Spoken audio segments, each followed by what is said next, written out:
Hey guys, what is up? This is Matthew Davis, the movie lover here. Welcome back to another movie review. Continuing on with the Saw films, I'm going to review Saw 2. Yep.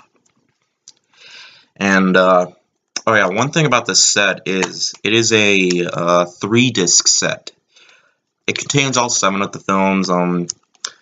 The first disc contains Saw 1 and 2 on one disc. Second disc contains Saw 3, 4, and 5.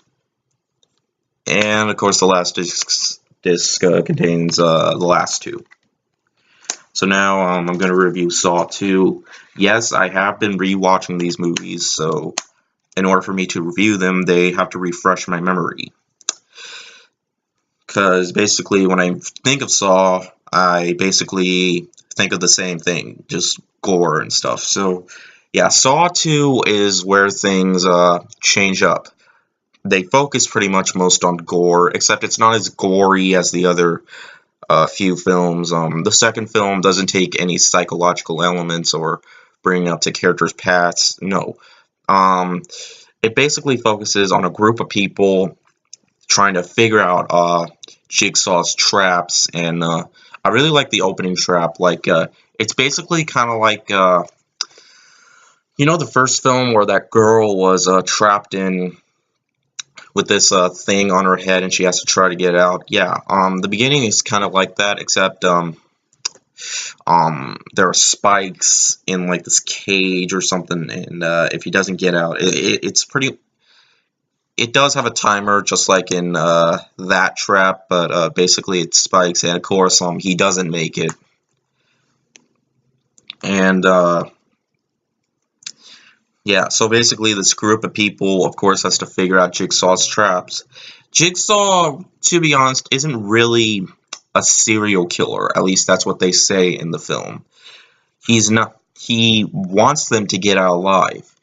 Believe it or not, he's trying to figure out. He needs them to figure out his traps. Although I'm not sure why he does that. I'm pretty sure they explain it more. I'm wondering if they explain it more in Jigsaw, because Jigsaw is his name. Except his name is actually John. And we see more of Jigsaw in this film, and this is the film where he supposedly dies in. And the girl Amanda, who survived the first film, yeah, she's in the movie too.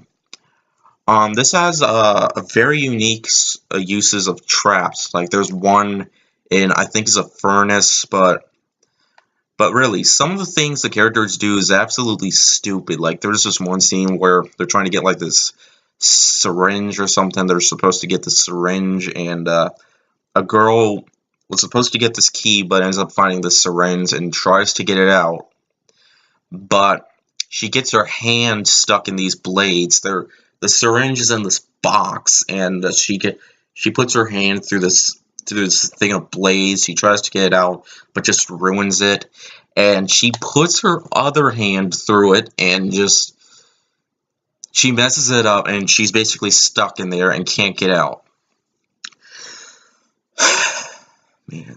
So yeah, the characters are pretty much stupid in this movie, if you ask me. But what did you expect? It's a Saw film. They're supposed to do stupid things so they can get themselves killed, if you know what I mean. But what I really like is near the end of the film, spoiler by the way, is they go back into that room where the first Saw film took place, and you see the guy's whose foot is still attached to the chain after he sawed it off, and the guy that didn't make it out, he basically rotted in there, and you see his corpse and stuff. He's all, yeah, if you know what I mean.